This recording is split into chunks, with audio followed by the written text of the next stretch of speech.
Welcome to No Compromise, where faith and reason fuse in conversation. Qu'ils sont beaux les pieds.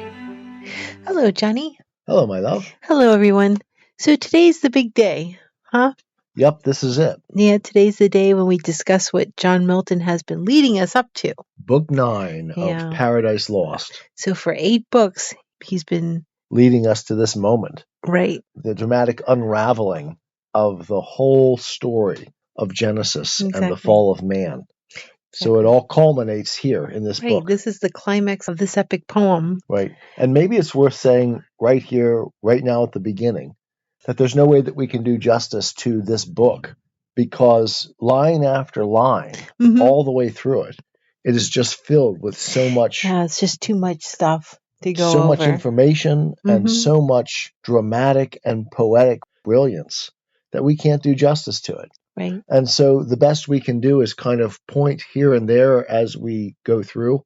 And I'm going to defer to you most of the way through this and simply try to, once in a while, slow the progress so that we can look at some highlights. Okay. And this is kind of like the end of what Milton says is the friendly communication between heaven and man. Right. That's so it. The whole book starts out with that. No more of talk where God or angel guest with man, as with his friend, familiar use to sit indulgent, and with him partake rural repast, permitting him the while venial discourse unblamed.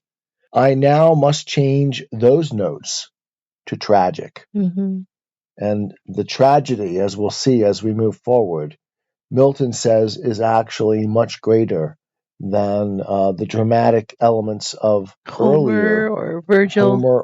Right? All of the other epic poetry. Yeah, he even says it's more heroic Right. than Homer or Virgil's tales. Yep.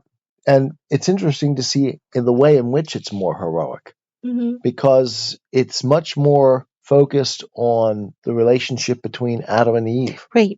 Exactly. And the heroics are very much centered in the conjugal love between the two of them. That's right.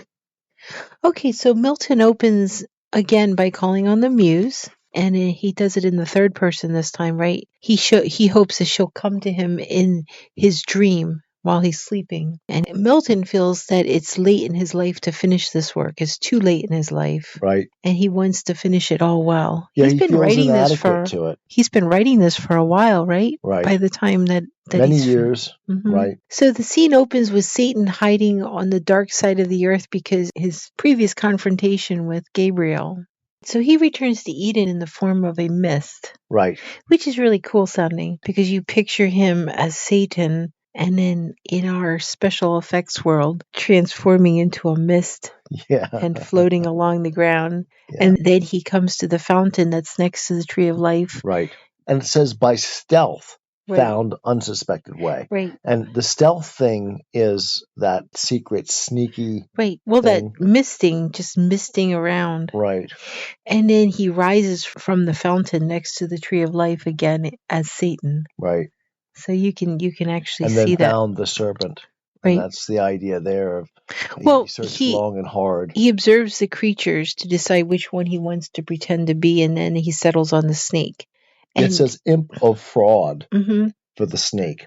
Yeah. In whom to enter, and his dark suggestions hide from sharpest sight. Right. And so the idea here is that Satan is constantly seeking to hide all of his actions from divine view. Which of course is ridiculous. Right. Because nothing can be hidden from he who knows all. Exactly. And so there's that self-deceptive thing again. He thinks that he can hide from God, but he knows that he can't hide from God. Right. So he hesitates before he settles on the snake, right? And he thinks about what things could have been. Right. And he actually, doesn't he come to the point where he thinks earth is better than heaven? But then at the same time, he can't take joy in it at all? Yeah, right. So Satan says, O earth, how like to heaven, if not preferred, for what God after better, worse would build. As God in heaven is center, yet extends to all, so thou, and he was talking about the earth, right, centering, receivest from all those orbs. Last week we talked about the centrality of astronomy in what Milton is saying in this poem. Mm-hmm. And Milton here is talking about Earth as center versus Earth as being simply a part of the solar system, Yeah. right? Yeah. And so that is something that's raging at this time. Exactly. And he doesn't really much care either way. Mm-hmm. But he wants to understand that the Earth, even if it's not the center of the solar system, is in some sense the center of God's important plans. Right. Exactly. But at the same time, Satan says he can't take any joy in any of it. Yep. Mm-hmm. Adam and Eve causes him to be all the more miserable watching them. Right. He says, the more I see pleasures about me, Mm-hmm. so much more I feel torment within me. Right. All good to me becomes bane, nor hope to be myself less miserable by what I seek, Mm-hmm. but others to make such as I. Yeah. And we've talked about the nature of evil Said it over and over that doesn't again. really care about making things good. He just wants to make sure that everyone else isn't Feels as bad prospering as they do. and that they can drag them down. Mm-hmm. Exactly. And there is, for those of us who are Lancastrians, right? For those of us who have lived by the Conestoga River, Mm-hmm. when we used to catch as a kid, we used to catch crawdads, Mm-hmm. crayfish, and put them in a bucket. And when one crayfish would start to climb out of the bucket, the other crayfish would reach up and grab it and pull it back down. Yeah. And that's the idea here. It's like Satan doesn't want anyone else to prosper above him. And so evil pulls down the goodness around them. Mm-hmm. And this is Marx. It's Hegel, straight up. Make everybody equal. Right. And that's their notion of equity, equal outcomes for everyone. And it doesn't matter if for everyone you can achieve a better result by some being higher. No. The higher must be pulled down to the level of the lower. And that is what, right. So a rising, this was something that we used to talk about back in the days of Reagan. A rising tide raises all boats. They don't care about raising all boats. They just want all boats to be equal. Right. And if that's at a lower level, good. They're happy with that. And that's what it has to be. And that's the nature of evil. Right. So Satan resolves to destroy the good of God, and he says he's going to do it in one day, what God took on 6 days to create. Yep. He says, in woe, then, that is, I'm willing to pull everyone down to my level of suffering, that destruction wide may range. And then he talks about God, and he says, Almighty styled, 6 nights and days continued making. And who knows how long before had been contriving, though perhaps not longer than since I, in one night, freed from servitude inglorious, well nigh half the angelic name. Right. So he's saying, look, I've done greater things than God. Right. I freed the angelic host in one night, while it took him 7 days to create the earth. 6 days. Or 6 days. Sorry. And Satan excuses himself in that humans were created, he felt humans were created by God to replace those who fell. Right. So he says, I'm going to destroy them. Right. So these creatures that God has created to replace the angelic horde that I've brought down to hell are going to be replaced by human beings. So to spite God, I will bring down that newly created creature, man. And then he looks at what he's become. Satan looks at himself. Right. And is kind of disgusted. Exactly. And he says here, the angels that are watching, of these the vigilance I dread. And to elude, thus wrapped in mist of midnight vapor, glide obscure, and pry in every bush and brake, where hap may find the serpent sleeping, in whose mazy folds to hide me. And he says, look how I've been reduced. Right. I was one of the great members of heaven. The most beautiful angel of heaven. Right. The most powerful of the created angels. And now I've been reduced to hiding myself in the form of a snake. Right. And in the form of a mist to avoid detection by the God of the universe and the angels he sent to watch me. Right. Right. And the dark intent I bring. And here's the moment. O foul descent, that I, who erst contended with God to sit the highest, right? I wanted to sit in God's seat himself. That's Hegel. Right. am now constrained into a beast, mixed with bestial slime, this essence to incarnate and imbrute. And of course, there's the flip side of the incarnation of Jesus. That's right. Truly the highest, God himself, humbly taking on the form of the human in order to redeem what Satan has spoiled. It's the entire flip side, the beauty of God taking upon himself the form, humbling himself, whereas Satan proudly is forced to be humbled because he's destroyed himself by rebelling against God. Takes pride in himself, being the one who actually stood up to God and tried to ascend to his throne. Right. That to the height of deity aspired. But, and here's this moment of actual self-awareness, but what will not ambition and revenge descend to? So he recognizes that he is willing, because of his failures, to go as low as he needs to in order to try to get revenge. I think of Nebuchadnezzar, who was turned into a beast, yet he humbled himself. Right. Revenge, he says, at first though sweet, bitter ere long, back on itself recoils. And then this moment is so important. He says, let it. In other words, even though I'm going to suffer for this, so be it. I reck not, so it light, well aimed. And there's that ends justify the means. Yeah, exactly. And whatever I need to do to get back at God, it's justified. It's going to be done. Spite then with spite is best repaid, he says. Okay, we spent 15 minutes talking about the beginning of Book 9, and we still have the temptation. Right. This thing is so rich. Exactly. And I hope our listeners will actually read it or listen to it themselves and come to their own conclusions and their own understanding based on what Milton says. Because as I said when we started, the best we're going to be able to do is sort of point to highlights as we move through it. Okay, so let's move on. Adam and Eve arise in the morning, right? And they wake up, seems like every morning, praising God. But this time, it seems like, okay, we remember that Eve had Satan whispering into her ear in the form of a toad. So Eve has already foretasted the temptations to come when Satan actually does tempt her. Right. I mean, we know that had happened ahead of time. But Eve has had the idea to this day that she thought, hey, why don't I work separately from Adam? Because that way I can get more work done. And she presents her idea to Adam. Right. So she says to Adam, thou therefore now advise, or hear what to my mind first thoughts present. Let us divide our labors.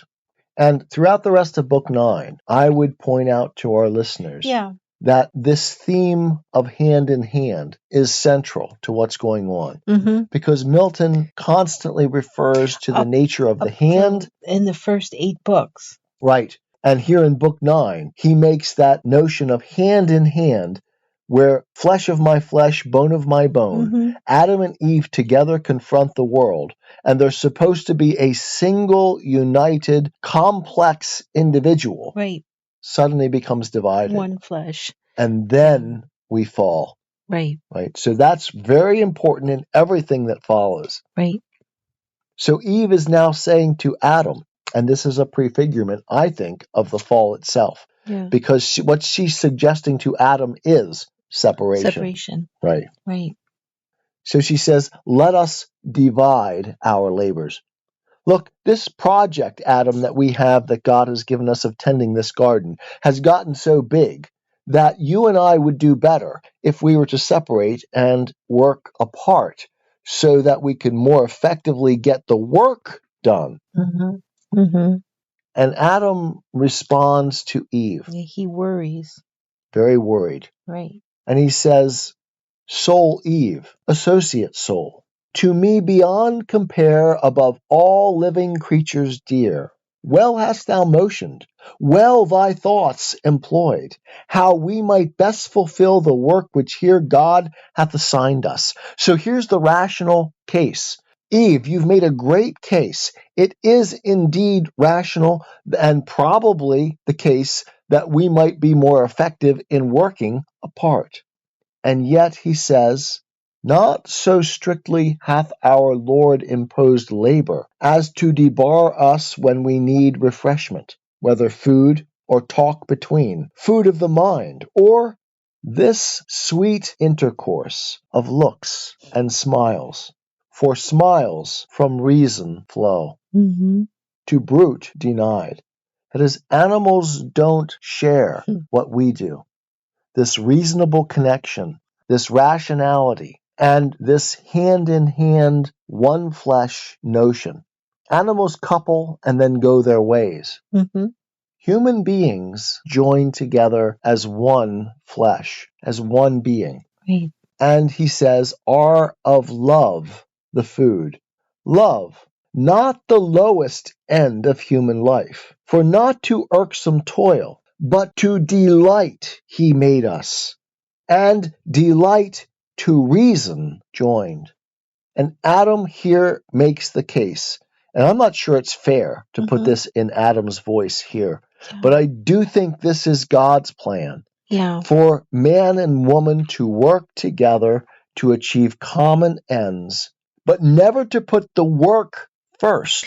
Right. To put each other first. Right. And the common life that they share.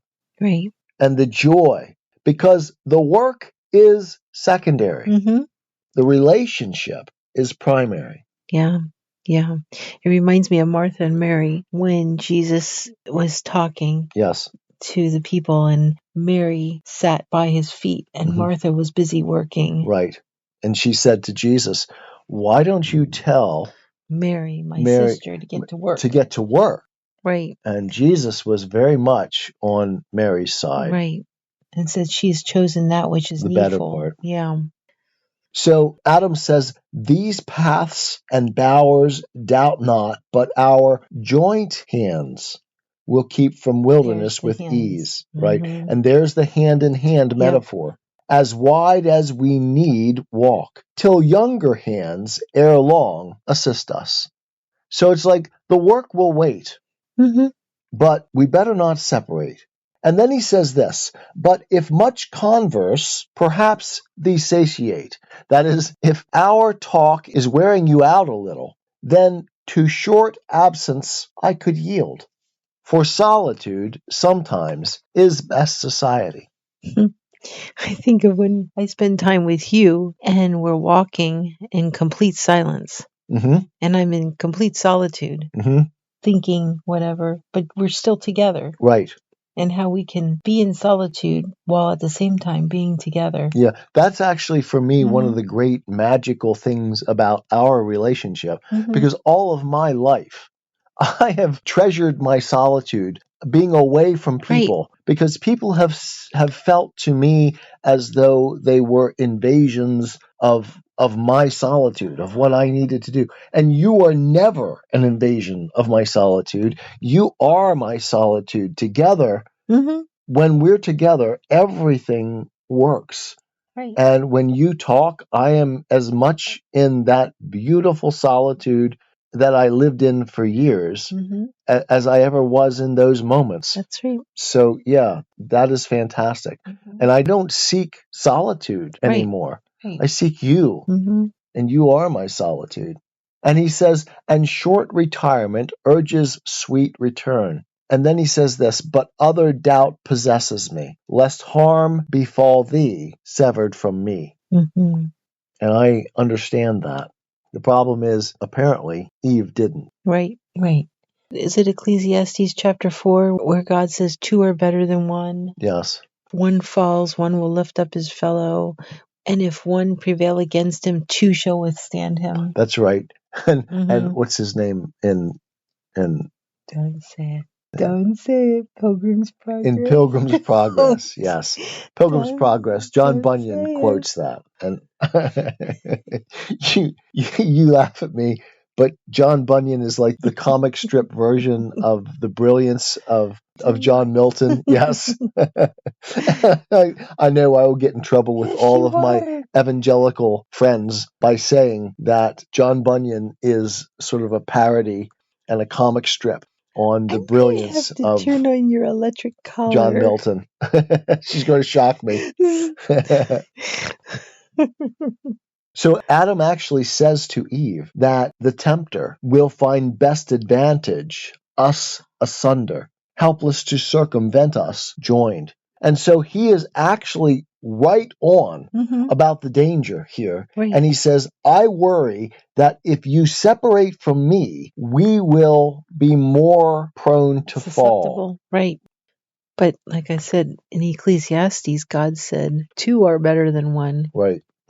So they discuss this back and forth, right? Yes.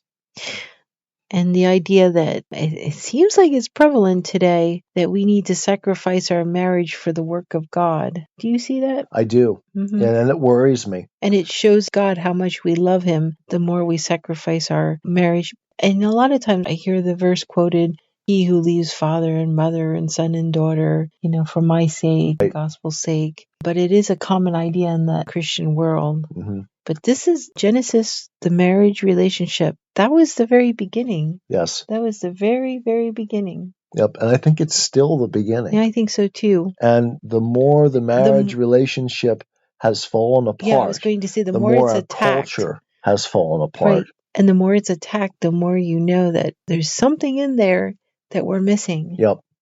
And Eve pushes to separate from Adam and says to him that your doubt of me.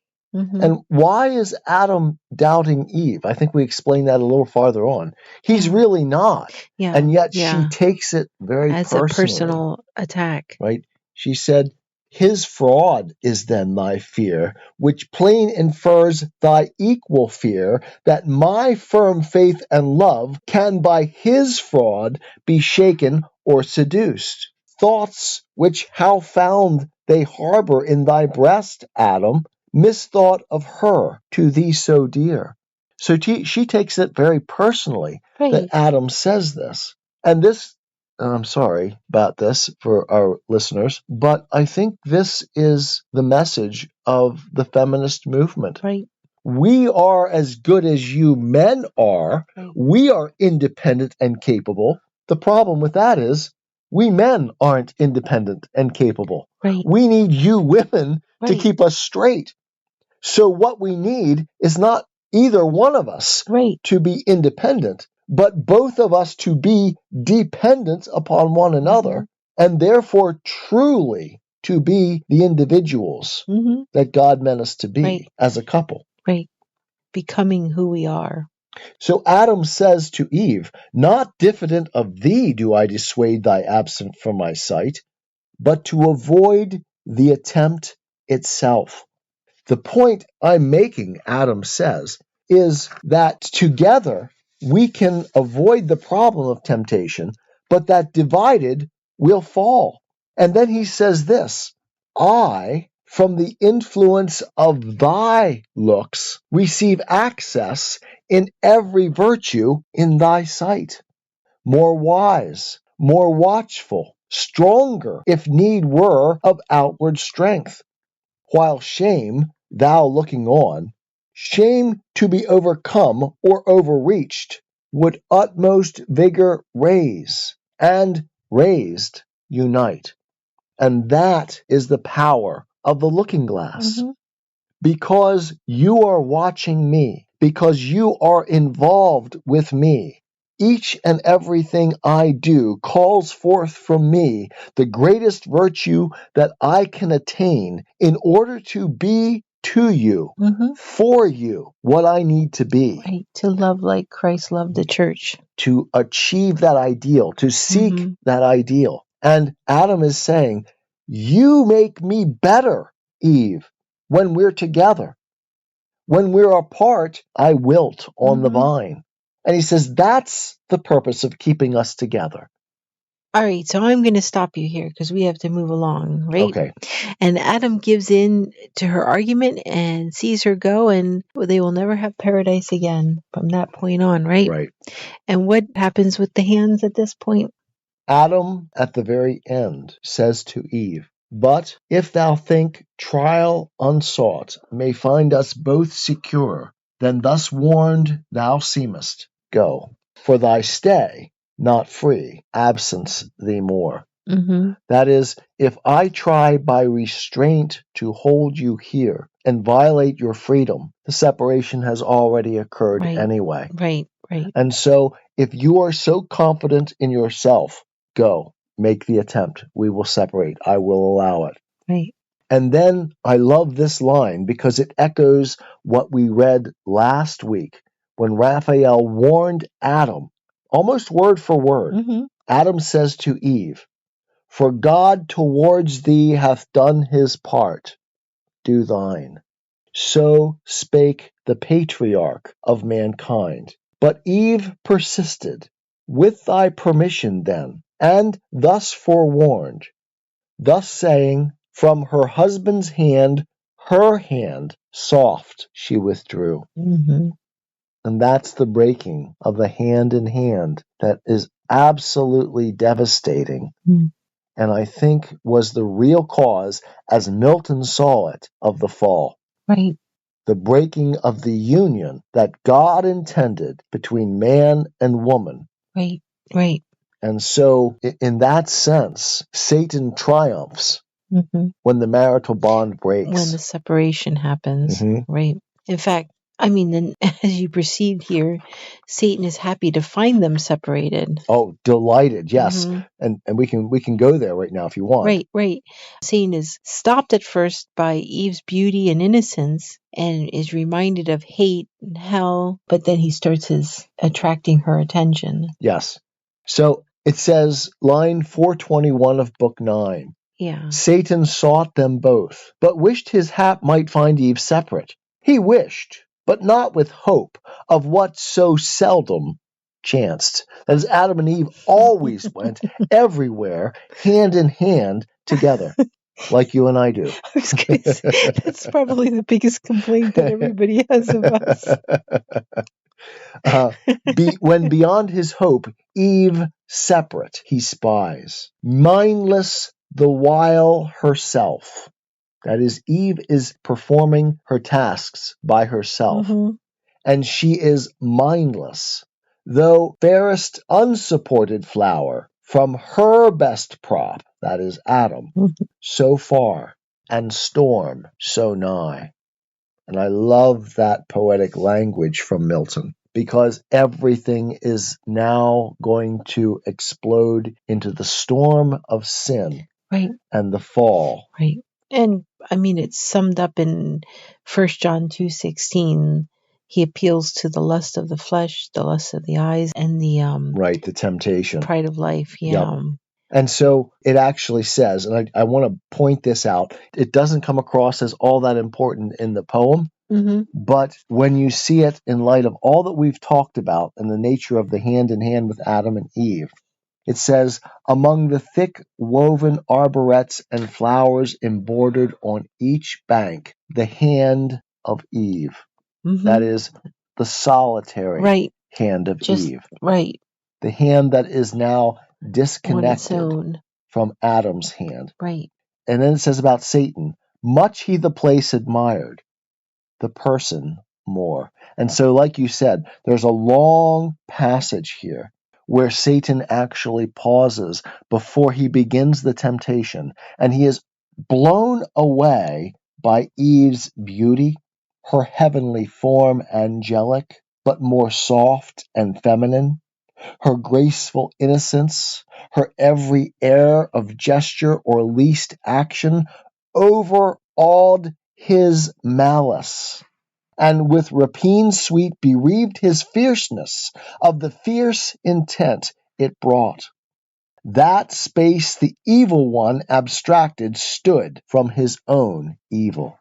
And so the goodness of God in the creation of the world still affects Satan. He's lying to himself Mm-hmm. when he says that the goodness and the beauty don't affect him. They do. Mm-hmm. But the hot hell that always in him burns soon ended his delight, and tortures him now more, the more he sees of pleasure, not for him ordained. Then soon fierce hate he recollects, and all his thoughts of mischief, gratulating, thus excites. So thus begins Satan's attempt on Eve. Mm-hmm. And he talks about a special fruit of a tree, and he takes her there, right? Mm-hmm. And then when she gets there, she's like, "Oh, this is just the tree of the knowledge of good and evil." And Satan monologues and persuades like a Greek orator all the bountifulness of eating of the tree, right? Yes. So Eve does take the fruit, she does eat of it, and then she becomes afraid of dying from this and losing Adam to another. To another Eve. Mm-hmm. Yes. Yep. So at first she's very proud of herself, but then she realizes she's going to lose Adam. So she decides that she's going to give him the fruit and wants to share all in life or death with him. She returns to Adam, and Adam had been waiting for her. He was happily weaving a little wreath of flowers for her. And you can kind of see it in a movie scene as she approaches and he realizes that she's eaten of the fruit. Everything grows silent.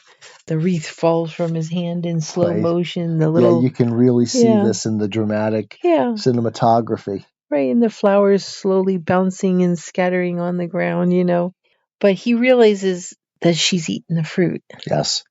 Okay, so you want to read a little bit about this part. Right. So you promise you're not going to go too far? I will try to keep it condensed. Okay, go ahead. Okay. So Eve, after she has yielded to the temptation, she says some really important and interesting things. Right. Our great forbidder, safe with all his spies about him. So she said, perhaps I can hide this from God. And now we see already that Eve has violated that fundamental faith we've talked about before, that God and his creation is good, because now she has believed the lie that God is actually trying to hide something from them, to keep something back from them, something good from them. This tree of the fruit of knowledge and good and evil was a deception on the part of God. She's bought that from the serpent. Right. But to Adam, Eve asks herself, in what sort shall I appear? Shall I to him make known as yet my change, and give him to partake full happiness with me? Or rather not, but keeps the odds of knowledge in my power without co-partner? So to add what once in female sex, the more to draw his love, and render me more equal. And so this selfishness sets in, and perhaps a thing not undesirable, sometime superior. Maybe I can be now the higher on the hierarchy and stand above Adam, for inferior who is free. This may be well, but what if God have seen and death ensue? Then I shall be no more, and Adam, wedded to another Eve, shall live with her, enjoying, I extinct. And here we have the birth of jealousy. Confirmed, then I resolve, Adam shall share with me in bliss or woe. That is, there's no way I'm going to let him go. He's going to go down with me or rise with me. Right. So dear I love him. And here we have the redefinition of love, because love is always seeking the best for someone else, not the best for oneself. But what if God have seen and death ensue? Then I shall be no more, and Adam, wedded to another Eve, shall live with her, enjoying, I extinct. And then a death to think. Confirmed then I resolve, Adam shall share with me. So dear I love him, that with him all deaths I could endure. Without him live no life. And so there we see that birth of selfishness for sure. Right. And this is what the left constantly does. It redefines terms. That's right. So what does love mean? God's love is complex because sometimes it requires him to be, in a sense, cruel That's and right. require things of us that are difficult and hard and painful. Mm-hmm. That's true love. That's the love of a parent for a child. Right. Love must be Right. tough. Love must be tough. And then I can't help but going to this moment, and then I will shut up. So saying, okay, so Eve has just committed all of these, shall we say, sins of the mind and selfish Right. sins. Mm-hmm. So saying, from the tree her step she turned. But first, low reverence done, as to the power that dwelt within. She's worshiping now the creature rather than the creator. Mm-hmm. And this is something our world is doing now. This environmentalism that we have embarked on in the 20th and 21st century is really a worship of the creature rather than the creator. Right. We're nature worshiping now. Mm-hmm. We've put Mother Nature above all else. Mm-hmm. We've deified it. Right. Which is It's an old religion. Yeah, Mm-hmm. it's not something that's new. It's not something that science has brought us. Right. This is an old religion that we have dealt with. And it's a religion. A pagan religion. Right. Yes, that we've dealt with throughout human history. It's not new. Right. And then it says, in her hand she brought a bough of fairest fruit. Mm-hmm. So there's that soul hand again, bringing to Adam the fruit of the tree that was forbidden by God. Right. And the reason she does that is because she's been separated from Adam the whole time. Right. And she says to Adam, thee I have missed, and thought it long, deprived thy presence, agony of love till now. And there's an irony here, because I think about how men seduce women. And this is Eve using that same sort of language when she returns to Adam. Oh, how I've missed you, Adam. Oh, how your love sustains me, and it's all that I've wanted. I don't see it as a seducing. Instead, she seduces him. I don't see it as a seducing. I see it as the way we women try to get our husbands to do what we want them to do. Just put on the nicest. They always fall for it. That's true. Yeah, we're suckers. The flattery. Okay, so then Adam realizes he cannot live without her. Right. I mean, we don't have much time left, so Adam eats the fruit. Right. And he actually makes the point. And this is the tragic moment that Milton talked about in the beginning. Adam says, no, no. I feel the link of nature draw me. Flesh of my flesh, bone of my bone thou art. And from thy state mine never shall be parted, bliss or woe. And Milton makes the point. Eve was deceived. Adam was not. He freely chose to violate God's command, not because he was deceived, but because he chose Eve. Right. And that is the tragedy. It is the flaw, the tragic flaw. If you read Aristotle and his analysis in his book, The Poetics, of the nature of tragedy, it is that noble flaw in the character of an individual that causes them to fall into sin, to fall into error. And for Adam, Eve is what causes him to fall into error. His great and powerful, overbearing love for his wife causes him to fall. And that's the tragedy. Submitting, Milton says, to what seemed remediless. He knows that Eve has fallen. And there's no he's fixing not it. willing to let her go. And he's willing to throw away everything that he has in order to maintain it. And I understand that.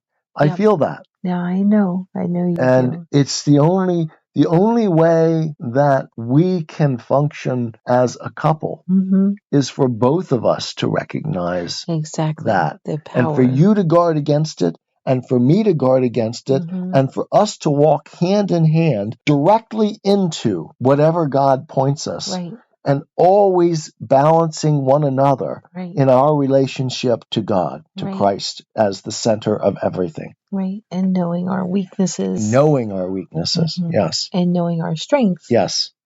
So Adam says, but past who can recall, or done undo, not God omnipotent, nor fate. So nature groans, the sky weeps, they're filled with lust, the two of them, they run off to a shady bank, which is interesting because up until now, they've always gone to their secret bower. Yes. Now it's just out in the open, huh? Yep. They awake with tormented minds, and Adam realizes the knowledge they received was good lost. Yes. Evil got. Find that. Yep. Yeah. Good lost and evil got, and they become aware of their nakedness. O Eve, said Adam.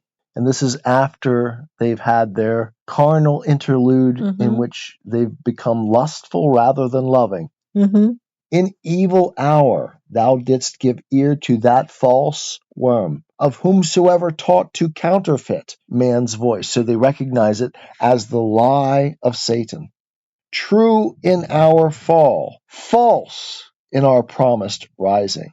Since our eyes opened, since we've eaten this fruit, and the knowledge of good and evil has come to us, as is the nature of the fact. Since our eyes opened, we find indeed, and find we know both good and evil. Good lost and evil got. Right. And that's kind of the summation of what happens in this chapter. That's right. We've lost the good that God originally designed for us. And what have we gained? Nothing but evil. Right. How about that? Evil gotten. And Adam laments, how shall I behold the face henceforth of God or angel? And that's that interruption of relationship.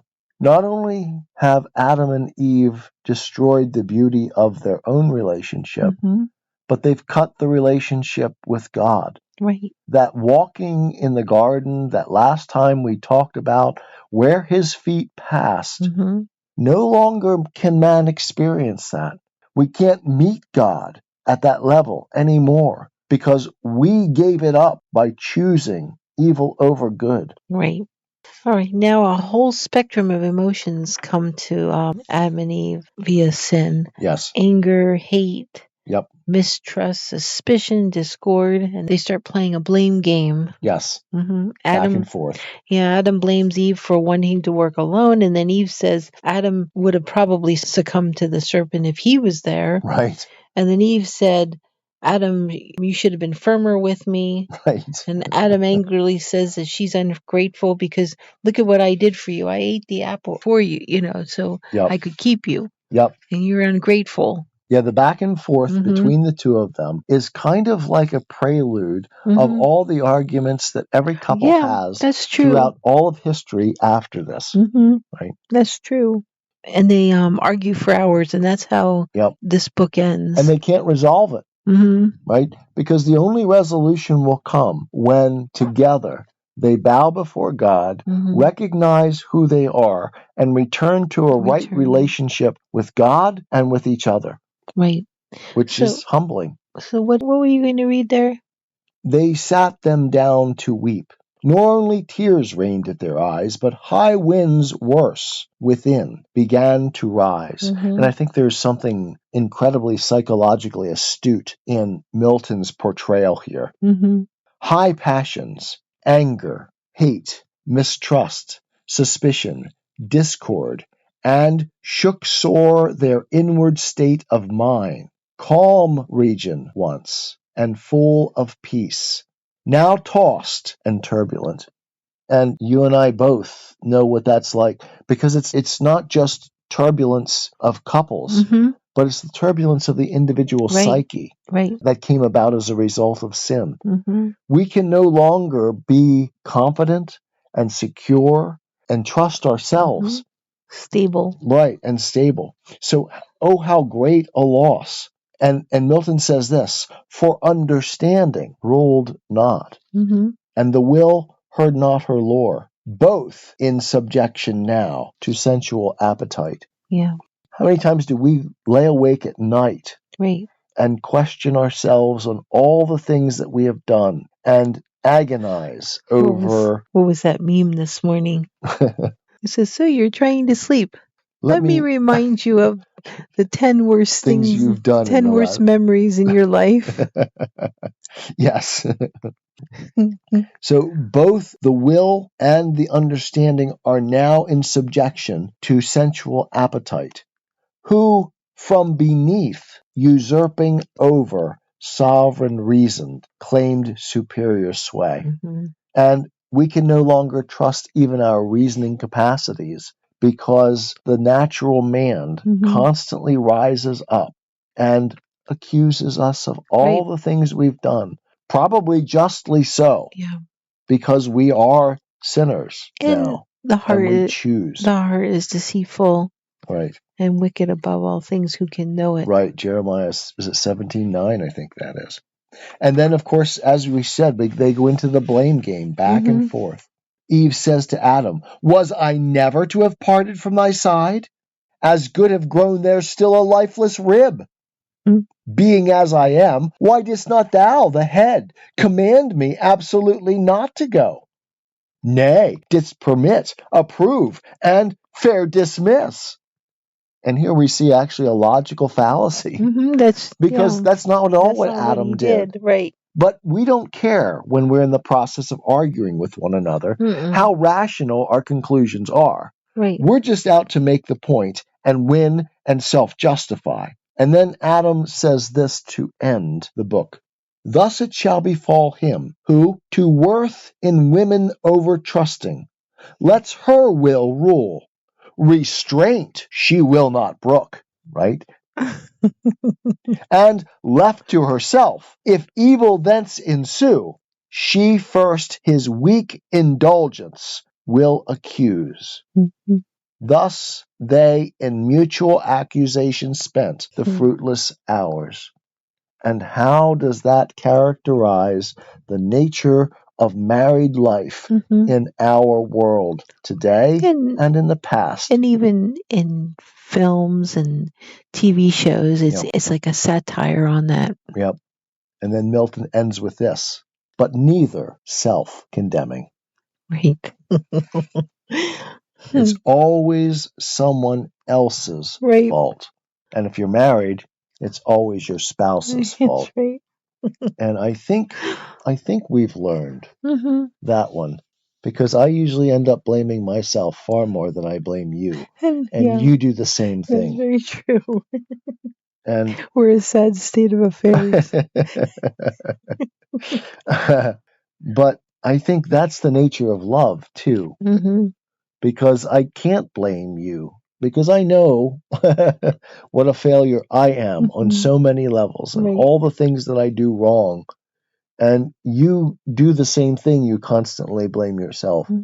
And if we had different partners, that probably wouldn't be a good strategy. Right. But it works pretty well for us. It does work good for us, because we're always willing to give the other person the benefit of the doubt. Yeah, but I mean, because we know that the Lord put us together. Yes, that's true.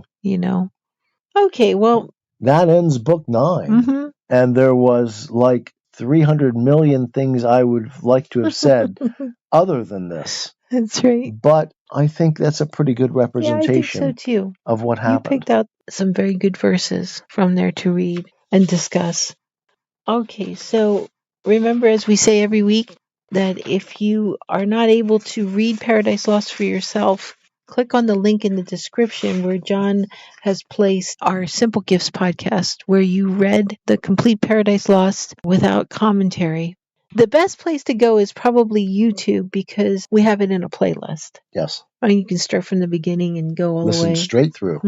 And no matter where you're listening, be sure to subscribe or leave us a comment, send us a message. John always replies to comments and messages as best as he possibly can. And as long as he doesn't get lost in the technology of it all, right?